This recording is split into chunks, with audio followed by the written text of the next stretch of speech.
up that fast. And on Orianna, I believe, as well. Yeah. The Spirit of the Spectral Wraith, I believe it was, a few patches ago, a few years, I guess a year ago. That was what Wayless did. It's just, again, the Haunting Guys wouldn't have been the best early pickup. A lot of mid laners might pick up a Snowball Haunting Guys for a bit more magic penetration to get that big shockwave, but it was the Leandras. It was understanding health stacking matters in, percentage health damage, if you can get it, and they were getting it from Kog'Maw, but they were getting it importantly from their mid laner as well. Yeah, well, this is the thing, and it was just not, there wasn't enough from King to be able to get through to anything here as well. And once there was the triple lifesteal items to come through for Imp, he just lasted so long in these team fights, despite all of the lockdown CC. It was just hilarious. 200 or so shield coming, maybe 250 health shield coming through from the Bloodthirster, then a 500 health shield coming through from the Orianna, Janna shield thrown on top, 40% lifesteal. This lasted so long in the fights. Effectively, a guy used as a ball carrier in the last fight and getting out massive damage himself. The Kog'Maw pick definitely came out trumps against the short-range dive comp King was putting together. And as the bans come through, Sejuani this time is going to be on the ban list. Yeah, Rek'Sai taking a spot on that ban list as well. But on blue side Atlas, though, they ban it away. It feels like MLXG not confident, more of a Rengar player, I guess, not feeling confidence when it's coming to the Sejuani, which is now in meta. You need to be able to play those tank junglers on patch 5.6. Cho'Gath's available. Finally, that Cho'Gath win rate's gone. 3-1. It used to be 3-0. We'll see what the answering picks up. Probably not going to be the sad mummy. And to all those fans out there, you are correct. Don't adjust your screens as Flame is in. Yeah, Flame is in here as well. We'll see whether he's going to be playing Acorn Champions or whether he's going to hop back to the likes of the Cannon. What even is a Flame champion these days? I don't know. I don't know. It seems to be just whatever Acorn used to be known for playing, and now Acorn plays the likes of Cannon. But Maokai is going to be hovered over here at least. TBQ still on that sad mummy. The timer's going low, and we might have an Amumu in the LPL. Yes, we do. It's locked in. That's very surprising. Such an early Amumu says to me, all right, you guys showed us your anti-carry comp last time. Run it again. We've got Amumu. Come invade my jungle. They're considering the Gragas jungle here. Gragas saw a couple of buffs. Whenever you see Amumu, the standard response for, what, 4 years now has been Lee Sin, going for the skirmishing option. Will we actually see double Cinderhulk farming jungle? Will we actually see an LPL game with little to no jungle pressure? That is something I never thought I would see, but considering the Nautilus doesn't mean it's necessarily a jungle Nautilus, but I have a sneaking suspicion we might see some level 6 rushes from the jungle. Yeah, might be happening here, but Assassin, he's going to lock away the horse for the top lane, so Sky hopping over onto Hecarim. And MLXG, they've locked in the Nautilus again. We'll see whether it goes into the hands of Liam. Please, the magical journey. Are we going to be going for a magical journey, ladies Atlas, and gentlemen? we've done it a few times. This would be the dream. 5.6 this would be the dream. Saw some buffs. It's locked in! Oh my goodness! Ladies and gentlemen, LGD do it. That is Bard, and I'm not even sure whether he's going to go into the bottom lane. I can't believe they locked it in. What is a Flame Champion? Well, maybe, ladies and gentlemen, it's Bard. Just seeing Bard in this game is already super exciting. That's probably the biggest gasp I've had since a certain Heimerdinger game a few years ago. But Bard is locked in. Competitive Bard is here, folks. Speaking of competitive champions, Woosh has got the Urgot.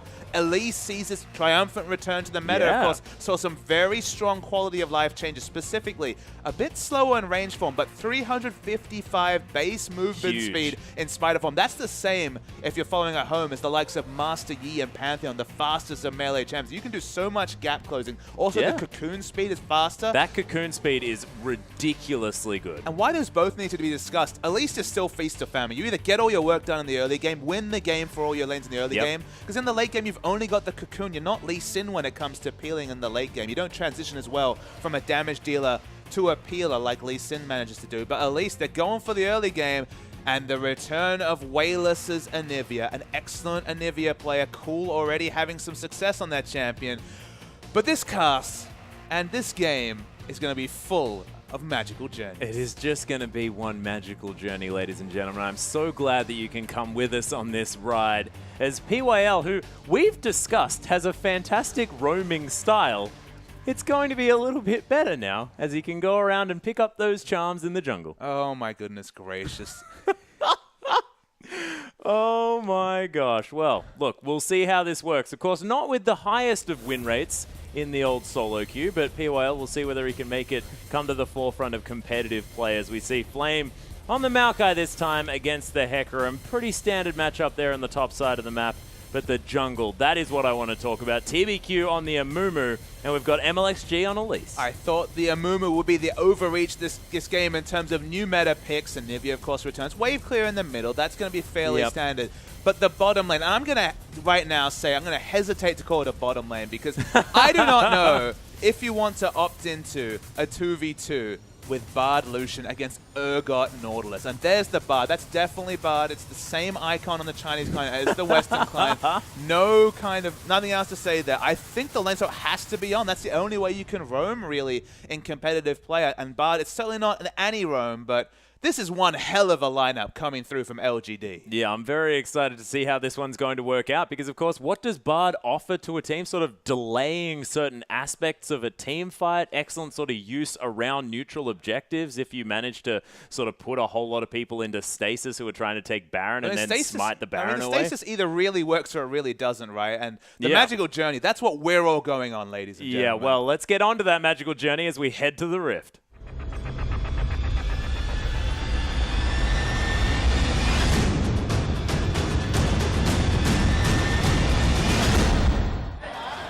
And here we are, ladies and gentlemen, for our first game with Bard. And TBQ's already been caught in the jungle here as King are so aggressive.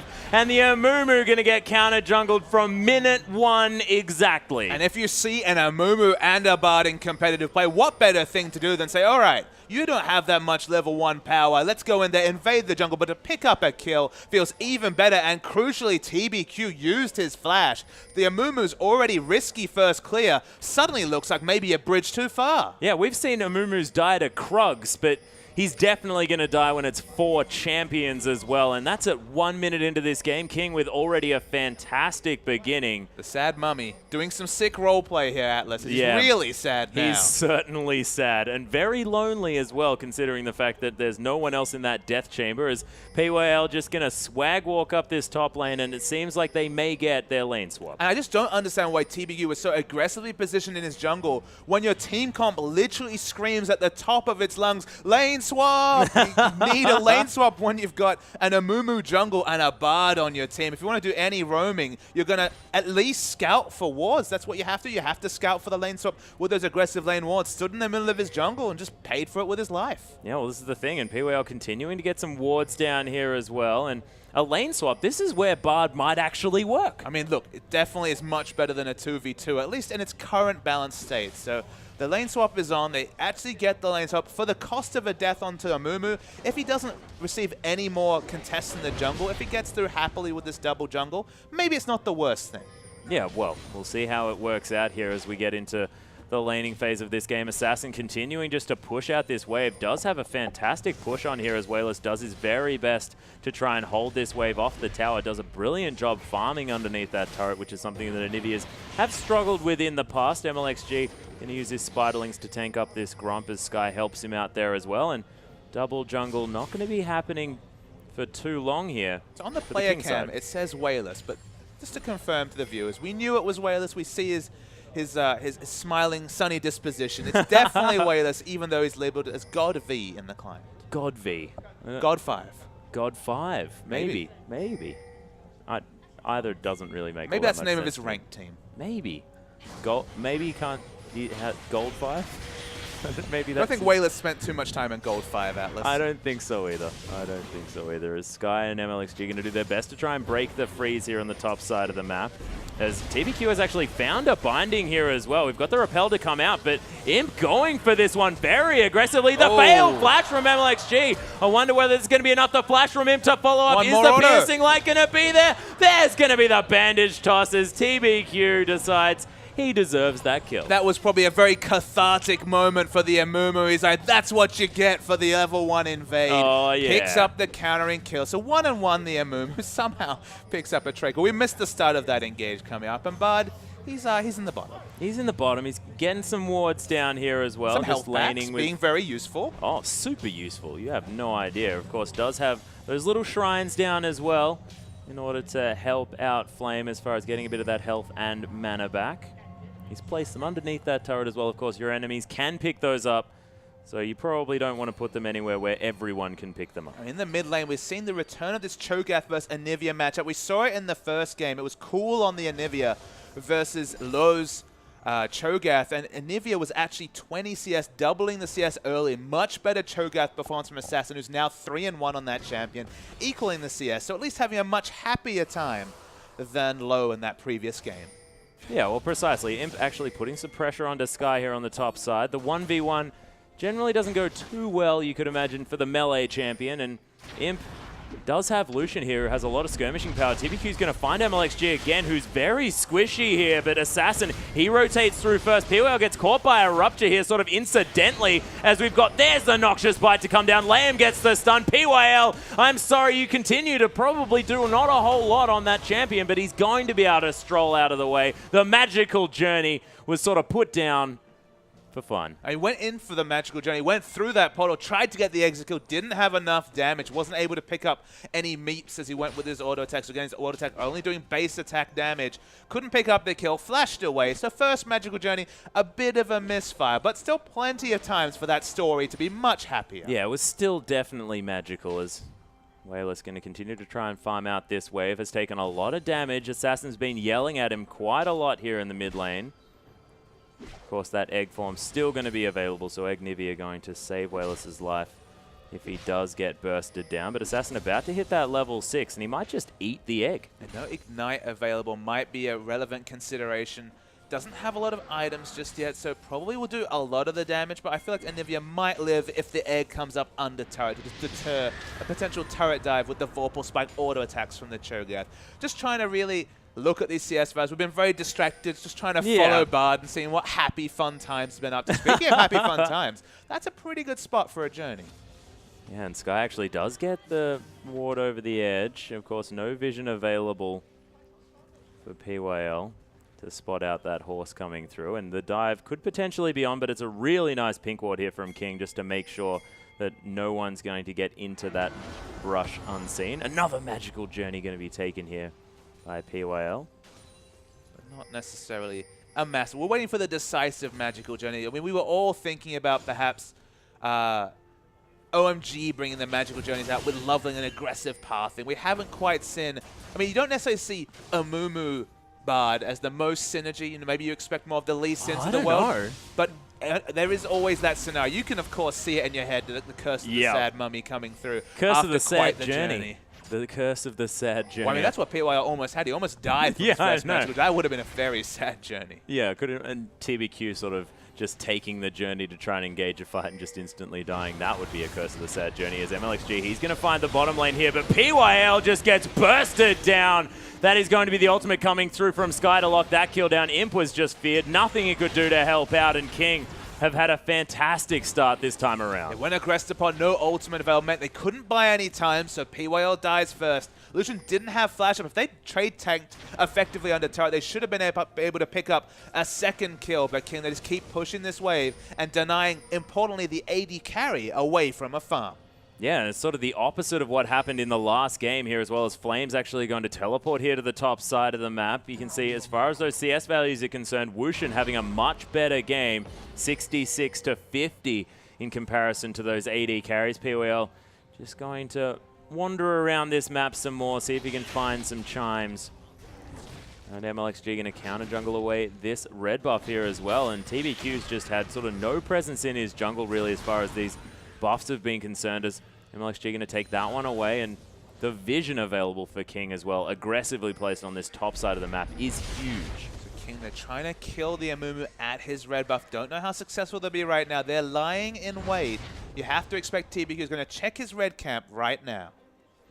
We'll see whether the Cocoon is going to land here as well. The Dredge line does. Oh, the Cocoon doesn't land, and that's going to be the curse of the sad mummy to come through. The flash to come down. Depth charge not even there yet from Lamb. Of course, only level 4 as Wayless is here. Flame might be caught out just a little bit. The red buff doing some work. There's the Cocoon. The Dredge line to come down as well. Flame gets yelled at. Sky is coming through as quickly as he can. The last auto attack from MLXG is going to lock down that kill, and You're just a little bit too far forward was Flame. It was good communication coming through from King. They didn't look for the turret dive. I thought maybe Sky would overextend for a turret dive auto with that devastating charge, but didn't need to. The Ignite was running. Flame dies.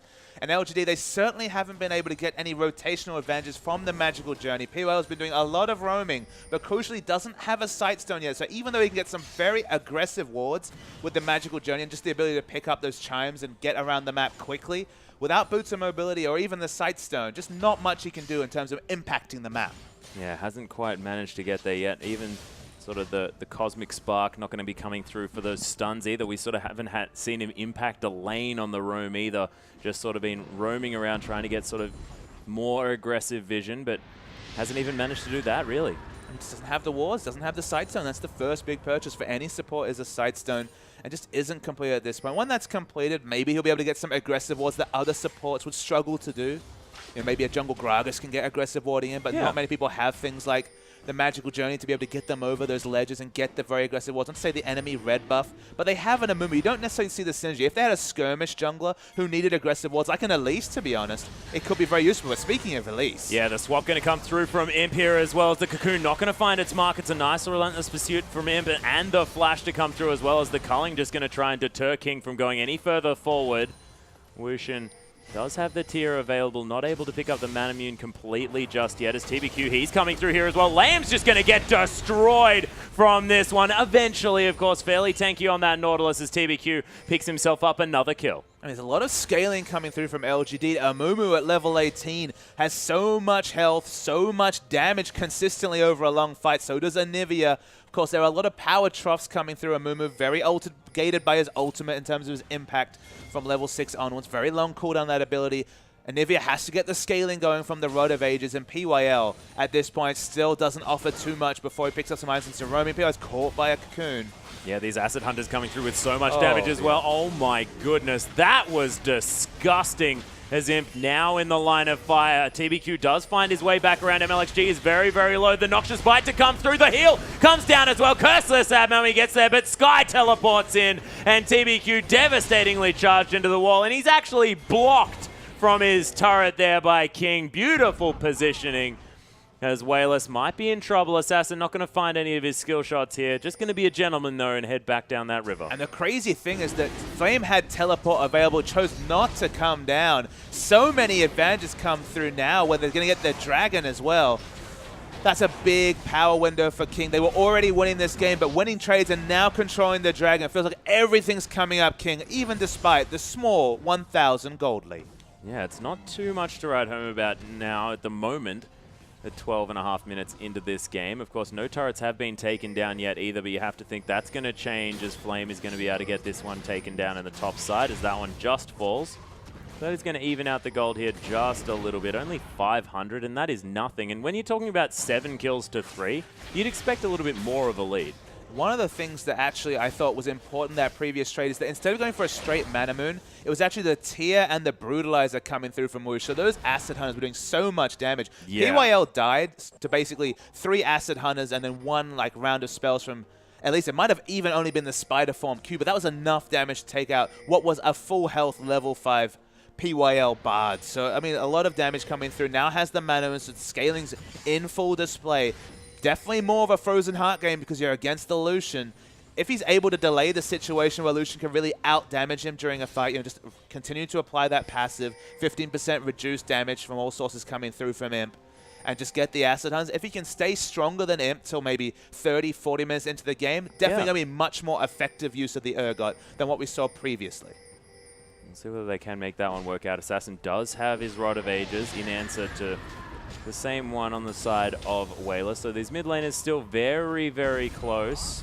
TBQ coming through, but not going to find too much as Wave's just going to be cleared out. Pretty standard stuff as far as that's concerned, but you can see the Hecarim actually behind a little bit to this Maokai on the top side, and Flame has just been sort of chilling out in that top side of the map, farming out these waves over and over again. You have to expect the Righteous Glory, especially with the buffs, going to be the pickup. Probably will be able to get a decent part-time Rod of Ages with the very safe farm that he's been able to do, Flame, but feels like a lot of players have moved away from the Rod of Ages and just been relying on the Righteous Glorious. There's a bit of a battle between junglers. Yeah, MLXG actually going to find TBQ here, or is it the other way around as Curse of the Sad Mummy comes through? Sky going to pick up that kill with the Igniters. Flame now going to get turned around on the Cocoon. Not going to find its mark as MLXG misses that one, and then probably not going to go for the dive. Their health bars are quite low, but, oh, actually, that was the Tempered Fate to come down from PYL. He just wanted to try and disengage a potential turret dive. Could have been massive, but they elected not to go for the dive. A bit of a smile coming through as they all enjoy the Bard pick. Yeah, and there's the magical journey was through that wall as well. We've got to make sure that we mention every magical journey that's going to be seen on the map this game, because that is probably the coolest ability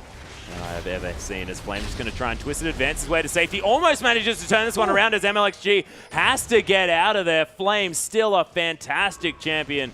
Dodge this. Sorry. Yeah, not going to be able to do it on the depth charge, and that was 4 members in the top lane, and Flame said, come on, I played that so well. Yeah, exactly. You can dodge all the skill shots. No skill required for the depth charge, barring perhaps, you know, Fat Friendly the wrong person, but was able to get in there. Got the kill down. LGD using this time to get the mid turret for outer turret. You take that trade if you were LGD. Yeah, not too bad at all. TBQ actually coming around here, trying to clear out this pink ward. Wushin actually going to land a few Acid Hunters on him as well. You can see the range massive here after he lands that corrosive charge. POL wants to clear out that pink, and he's moving very fast through the enemy jungle. Finally has his support cords. Definitely delayed the 15 minutes for the boots of mobility and the Sidestone. He has it, but yeah, you definitely haven't felt like he was able to get the advantage of Bard's mobility in the early levels. Wasn't required to be accountable because of the lane swap, so definitely could have do a lot of roaming, pick up a lot of the chimes. But because he had such a late Sidestone and didn't even necessarily have a stack of green wards that would have delayed his Sidestone but would have got them early vision, he just wasn't able to get wards down before his pathing becomes a bit more predictable. Suddenly there's going to be many more pink wards and green wards on the map at 16 minutes compared to maybe the 8-9 minutes into the game. Yeah, and that was the cue to come through from POL for a nice stun there onto Wushin. Has to be very careful at this stage. Does have the flask there, does have a bit of sustain in this lane, but we'll have to be careful. MLXG with now the Lucidity boots as well as this Cinderhulk, a very tanky spider to possibly come through, and no vision available for LGD in this bottom brush. See whether King managed to get there. Beautiful Scrying Orb going to give up their position. And LGD, they're going to be safe for now. Actually, Imp going to get caught by that one. That shouldn't have happened. Tempered Fate comes down as TBQ wants to set up the Curse of the Sad Mummy. Wushin actually going to dodge out of the way of the sun here. Lame going to flash to safety. Imp still so incredibly low as MLXG looks to try and secure this kill. The swap comes through. Wushin now with a lot of extra statistics. Here comes Wayless. Yeah, the bird comes down first before Assassin, but is the Rupture going to be there? As not going to find the markers. Sky comes into this one. The Cocoon's down onto Wayless, but then he flashes through. MLXG, he's ignited. Oh. The Flash Frost gets it at max range. No worries, and Wayless still pretty damn good from that mid lane. So you're getting out-rotated by Anuvia, the lowest base move speed in the game, but able to out-rotate Assassin. Not sure if he has the boots. He wasn't a big fan of buying boots last time. In fact, he doesn't actually have boots on Anuvia and out-rotated a Cho'Gath with boots. That is dumb. That is really, really dumb. And the fact that more than 20 CS in the lead as well. Not entirely sure how that happened, Assassin. Movement speed quintessence is judging by his move speed, though. Oh, okay. Okay. That's something. That is probably not enough, is it? Movement speed quints, boots 1? What wins? Well, he's 343 move speed against 370, so I'm going to go with Cho'Gath. Theoretically, but it didn't seem to work out in that bottom lane as LGD definitely played that one beautifully. There is still life in them, despite the fact that TBQ not exactly having the best time on this Amumu, having died 5 times on this map. But I mean, TBQ in general, he's been kind of the big problem for LG in that he keeps picking fights against Elise after seeing her, despite the fact it's the strongest early skirmishing champion in the game against Amumu who's looking for team fights. So they're picked for completely different reasons. Yeah. And he's still electing to fight against this Elise, who's a snowboard, who's doing fine, has gone the Cinderhulk, so it's not necessarily the Magus. Going to be basically the same frontline Elise that we expect. Yeah, sort of the standard Elise jungle who's just going to be there with a whole lot of CC and a whole lot of guaranteed damage to come through with the percentage health. As Liam going to get some wards around here as well. POL not going to be able to see that one with the pink ward. But he is going to be making sure that they can get the Amumu into position. The Tempered Fate, we have to shout it out, was actually used very, very well in that fight. Yes. Bought time for Amumu to get the initiation. Suddenly you see 2.5 seconds for Amumu to position himself either with a bandage or just to walk up and flash ult could actually be massive in these late game fights. I don't know about you, Alex, but I'm salivating at seeing just exactly what this Bard can do in the late game. Yeah, well, Bard with coordination is a very scary prospect, especially when you've got so much setup. You've got walls available here from Wayless. Flash Frost. He can cut someone off with sort of pinpoint accuracy. He's got 2 seconds to be able to get it in the right position. TBQ can be standing in wait, and you'll have the Glacial Storm going the whole time as well. It's going to be very, very difficult for King to really do anything once that setup's come through, but it's all about making sure that they can execute it. I'm just really interested to see how Bard interacts with the likes of the Juggermore, so popular on this patch. All about positioning your AD carry. If either defensively or offensively, you can kind of see that the Tempered Fate could really wreck a lot of these positionally based comps, because you just let your gap closers. Oh my goodness, Joe got stuck in the wall. Oh dear. And then gets stunned a little bit as well, of course. It was Gentleman Cho'Gath, so he shouted quiet. He was quite frustrated. Yeah, he's probably, definitely. Maybe complaining just a little bit, you know. He'll send something through to the manager. Something like, oh, I believe that I was stuck in a wall, and it wasn't a very good experience for me. That's Sean Connery, by the way, Atlas. It was not Sean Connery. Every time it seems to be Sean Connery.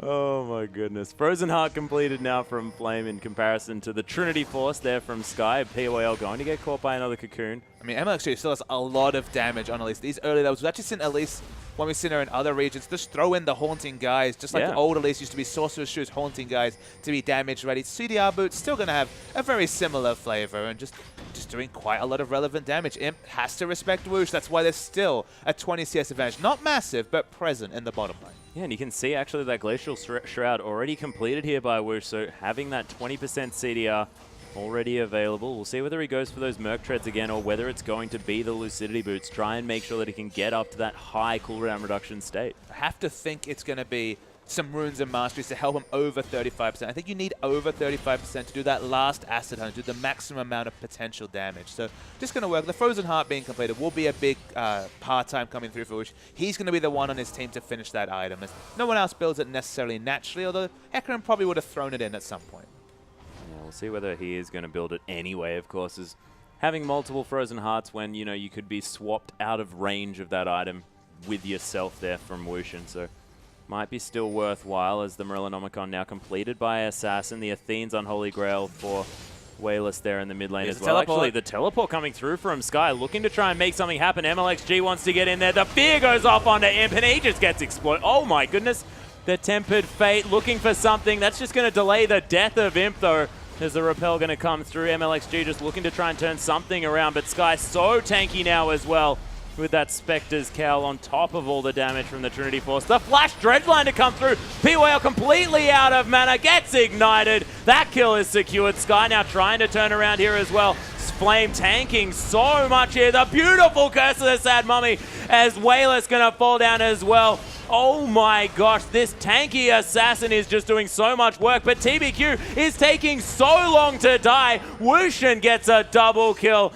And when he finally takes down the Mummy, and how is Flame not dead? He's been in a fight for about 3 minutes. That's what happens when you have a Frozen Heart at 22 minutes into the game, backed up by the Catalyst. It's still a 4-for-1 trade, I believe, as LGD's come back in the life. 4-for-2, sorry, as 2-4. They'll also get this turret, so it's definitely a teamfight win for a King. And those were the sort of fights they were looking for in the previous game, but never managed to get. Yeah, I think it was actually 4-for-3. I'm not entirely sure. It was a long fight. Very tanky members. That's so long. A preview of 5.6. The fights, they go from about 12, 15 seconds to good old 40-second fights. It's about time that I actually learned how to breathe, I guess.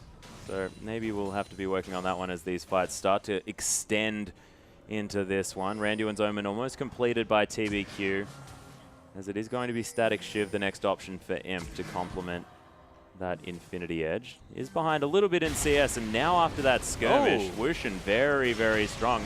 And this is something that Elise has always been incredibly good at. It's the early Baron. And it's completely not snuffed out at all by LGD. POL's not even on that side of the map to put down vision. This should be a completely unanswered Baron. Although TBQ, he's feeling feisty. He is feeling feisty, but he doesn't have access to the ultimate just yet. This is down incredibly low. Is TBQ going to get it? No, not going to happen this time. And TBQ going to answer for it with his life as well. King They locked down the Baron, but in the end, that was 50-50. That was 50-50. Still super, super risky. So a lot of 50-50 Barons in the first weeks of the LPL, but I mean, MP does get 2 turrets, so credit to him, does get a lot of map pressure down. What can they do with Baroness? My goodness, maybe he won't get the turret. Yeah, that's the onslaught of shadows to come through here as well. Imp is most definitely going to die as Sky just rampages through him. PYL has been caught by Assassin. And that's a big Cho'Gath, ladies and gentlemen. It's definitely not been Aesop's fables when it comes to magical journeys. It's been quite a few depressing tales coming through from PYL in the first few levels. There's still potential, there's still hope, but the Bard not doing too much. Yeah, but you know, the Tempered Fates have been doing something. You know, it does sound like there's thought behind, you know, using that ability. It hasn't necessarily helped the enemies yet. Exactly. That's what I'm talking about. Of course, that's been my experience with Bard thus far. But look, his ults have been great. We'll see whether they can turn around a potential fight in the late game, because it's an incredibly high impact ability if you get it to work right. Has the Aegis now, so at least it's providing some utility with his item choice from the Aegis. Will be helpful against the massive damage poke coming through from Cho'Gath and Elise. I can hear you not thinking that I'm disparaging Bard's kit. Okay, it's not the most helpful. The shield, the health packs are nice. Yeah, it's almost like what you'd say about a support Ashe coming through. Now has the Aegis, so he's finally doing something. I mean, Ashe has plenty of appeal with the slows and the ultimate. Yeah, no, it's actually support Ashe is a thing. I don't know why you used that one as an option. Support Ashe is great. Hawkshot, free vision, free CC all the time. Is 5, 7, and 2. That's quite insane given how this game's gone. That is a lot That's of not kill really participation. who you want all the kills on. Look at the death participation. That's pretty good. That's close to half. I mean, other people are doing their best support acts when it comes to deaths. Unfortunately, he has all the team's kills, which isn't really ideal either. No. Not quite all of them, but is definitely up there. Whaler's still having a great performance, yet again, going for that Liandry's, and that's 3 items on an Anivia, which is still pretty big. Still looking like a very good purchase. Health stacking's happening across the map once again. So, I mean, the Liandry's going to be doing so much work. The ultimate, of course, procs the extended Liandry's burn. It lasts longer because it's being during movement impaired. Yeah, well, the Liandry's lasts longer, so of course the ultimate does the movement speed slow. So we'll be applying that extra amount. So an extended fight might be doing deceptive amounts to the high health targets coming through from King. LGD, though, very much on the back foot, and this is where PYL looks just unfortunately a little bit useless. Able to put down the health packs, but can't really roam. They're not really looking to go aggressive. They're really respecting the map pressure from King. Yeah, and you can see Wushin now as well has so many items, so many bits of items here as well. It makes Imp look like he has barely anything. Of course, full inventory now available for Wushin. It gets better for Imp. You know, of course, he will be able to tank bust in the late game with perhaps a Last Whisper and then working his way towards that Bloodthirster, but this is what we didn't see in the previous game. There was no situation in the previous game where Urgot was super strong and Kog'Maw was still working his way towards. I mean, Kog'Maw does have a pretty impressive 1-item power spike for a hyper carry. Trinity Force, he still does a lot of things because, again, his steroid with levels, the Byrocane Barrage, is doing a lot of relevant damage early game. Cho'Gath trying to hit skill shots on an Amumu. Not that easy, it turns out. Yeah, it's a pretty amusing battle here as TBQ almost doing enough damage back to Assassin with his Cinder Hulk to make that trade not worthwhile at all. Wayla's not going to find the right wall, but it is going to zone Assassin away from that cannon grip for a little bit, which was amusing to watch. But this inner turret is going to fall down in the top lane. That is the final one. No, it actually isn't. There are 2 more left. I'm getting a little bit overexcited, but it's going to be the first inner turret to fall down here for King. And the worry is that at this point, Urgot is out-tanking and out-damaging the Lucian. I mean, the tanking part's pretty much a given. He goes for those cost-effective early stats. He has the extra bonus resist coming through from his ultimate, but the damage, unfortunately, the Lucian, to do any damage to the tanky frontline, is going to have to get that Last Whisper, going to have to get that extra BF sword. They need to hold on to this game. They need to buy time. Maybe the Tempered Fate will be good for a disengage to buy them time. Because 40 minutes, this game might look different. But at the present point, they have control over, at most, maybe their Raptor camp. But anywhere further than that is completely King's map. Yeah, but with what is different to this comp from the last comp here as well coming through from King is the fact that they've now got a Hecarim on the side here who's just going to get so huge in the later stages of this game as well, you have to think. Yeah, lots of burst damage coming through. Trinity Force is completed. Good champion and turret dives as well. has the Ignite, so even has a bit more burst damage to come through from that ability. And they have a second ranged auto attacker in the Elise. Yeah. Not exactly long range, but 2 auto attackers is better than 1. They'll Absolutely. take any that they can get, you could imagine, after that last game here, as well as the culling going to be used just to try and deter King, but it's not going to be enough. Sky actually just rampages his way back to this turret, and the 5th tower going to fall for King here as well. Sky going to head back to base, maybe pick up that Frozen Heart, which he's been saving up for.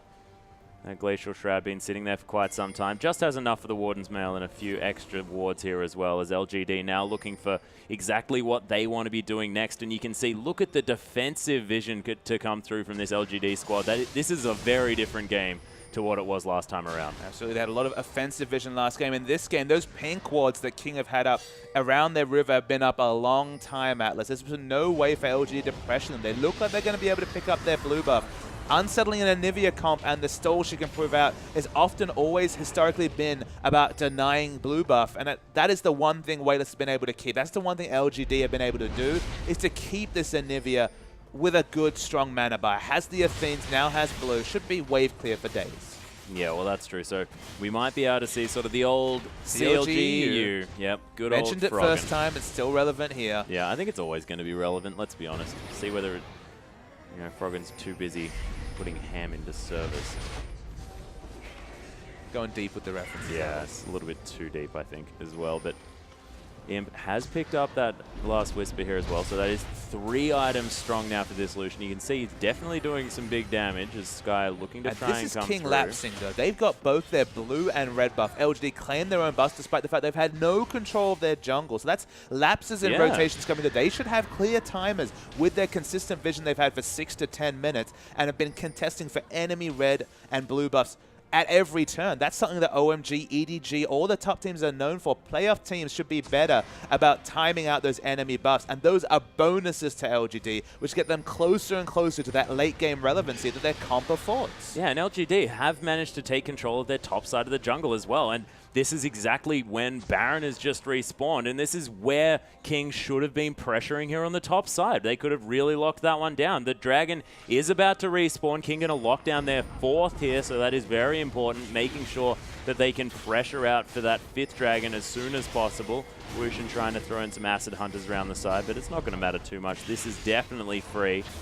And, oh, actually, Tempered Fate going to come through. That is going to mean that the Dragon, potentially a fitty-fitty, but MLXG might need to be careful. That is going to be a nice bandage toss from TBQ, who's looking to come through. Oh my god, that cocoon was amazing as Sky comes through into the backline as well. The Curse of the Sad Mummy a little bit sad here at this stage because the AD carry already dead. MLXG going to die, but Wushin still doing damage here on the backline. Sky rampaging through this fight. The Bird very, very low. The Flash Frost almost managing to net a kill into Assassin, but not quite as Sky comes around. The Egg is going to fall, maybe even just get eaten. No, it's not. It's Wushin going to lock down that kill. That is a 3-for-1 so far in King. They may be able to take down this inhibitor. Wayless played that fight so smartly. They're continuing, though. Yeah, Wushin actually gets the swap onto Flame here as well. Held onto the ultimate for that whole time.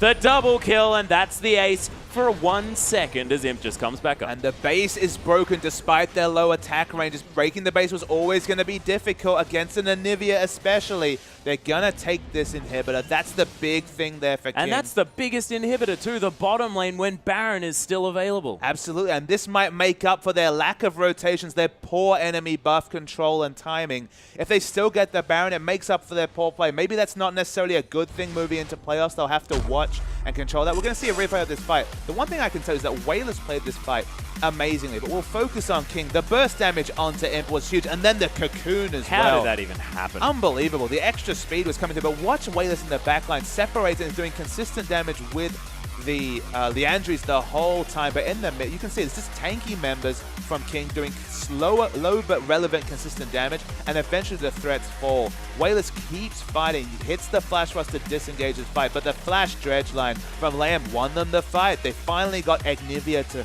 show her face on the map, take down the Egg, and they went on to break the base from that. Oh my goodness! Oh my goodness! The Baron to steal right as we come back. Tempered Fate comes through as well. TBQ trying his very best to get out of here after he picks up the Baron. The depth charge to come through onto him, knocks him up, but they can't follow up onto it as Assassin already takes half of his health. Flame just being a menace in this one. Magical Journey is being followed here by Liam so far up the map. The misclick.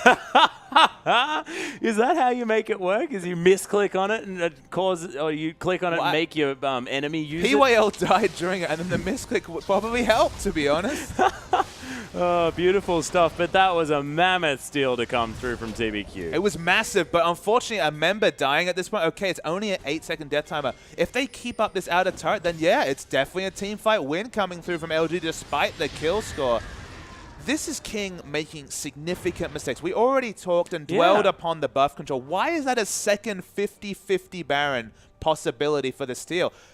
With 50-50 odds, eventually it's going to come true. It's level 15 to, I believe, level 15. I can't actually see over onto the production monitor about level 15 on at least. They were equal levels. Why do you set up these situations? Not have someone zoning, not have someone... I mean, Nautilus could just stand there. He has a million CCs to stop you from coming near to the Baron. That's not even really an exaggeration. But King in general, like, this is just poor play from them. They need to be better at controlling both enemy objectives and just neutral objectives in the Baron. For them to be this far ahead, only 8,000. This should be a 15,000 gold ahead. They should have had no buffs. It should have been a second free Baron. But you pick up a Baron at 35 minutes, suddenly you're able to clear waves, suddenly you'll be able to push things out. Suddenly, Imp is just the Combine and a Vamp Scepter away from Bloodthirster. They're still alive when this should have been a dead game for LGD. Yeah, it should have been. And King, they are most definitely still in the lead. 8,000 gold, but giving up that Baron just gives so much extra stall to this team that did not need any extra stall. It's just needless, though. That's the problem, is that they should be better than that. They should be on top of these objectives.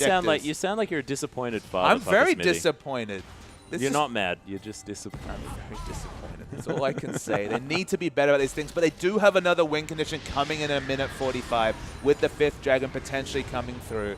PYL not had the best of games on Bard, perhaps not surprising, but has the Locket, so at least has a bit of magic as this coming through. Sky's actually been looking for the split push, trying to push up this Baron minion wave. They want to cause as much disruption as possible to shield themselves for a perfect free 5th Dragons. They do not want to have another 50-50 smite battle. Yeah, and that was a cool magical journey wall that we just panned over as well. Very, very exciting as POL set that one up for his team. It's a decent cocoon onto Flame, but he doesn't care about that at all. He's a very, very tanky man. MLXG actually might be in a lot of trouble here as well as Righteous Glory gets him in range. Oh, there are no Raptors there, MLXG, and you are dead, and sir. Suddenly, these tanks are not as tanky. Magical Journey as the Rupture comes through. That was a bad one. As the members of LGD just melt. Imp now is the focus as Lamb just going to take him down there on the backside. The double kill to come in. Wushin trying to get some follow-up damage down. PYL getting tossed about here by the King members. Sky's going to be able to take that one out. And oh my goodness, the magical journey went wrong. The magical nightmare coming through from PYL. You can understand why they were doing it, though. They were going in with an Amumu for the potential AoE ultimate. I have to wait for the replay to see if they actually had the ward coverage to go for it. It could have been a genius one, but the Feral Scream delayed the Curse of the Sad Mummy until right at the last second. Sky's actually teleported, I believe. That's going to be at least one turret down. Amumu's back up. Will they be able to hold the finish? Yeah, Wushin actually still very, very low. Yep, the super fast Sky on this magical horse. And in fact, LGD, they get an inhibitor from it. They gain an inhibitor, absolutely. The inhibitor does respawn, so they're not at the threat of being backdoored at this point. You're being a bit facetious over there, Atlas. We're still waiting to see the replay of that magical journey. Please show us the replay. I really hope so. There's something important to show right now. This is the 5th Dragon, you have to remember. And TBQ, he's done it once. Yeah, the Steel Master himself. They do manage to secure that one, most likely with a feast here from Assassin, as 5th Dragon has been locked down. But Assassin might actually be caught out here as the Tier's doing a lot of consistent damage. And beautiful Cosmic Spike. But oh my gosh, Imp, you're in a lot of trouble. Tempered Fate not going to find Sky here as well. And Imp, not enough relentless pursuits to get out of this one. Look at the wall here available, but it's not enough as King are just tearing LGD apart. The magical journeys for everyone as MLXG going to use the repel. Actually, the Curse of the Sad Mummy might be able to get a kill here for TBQ.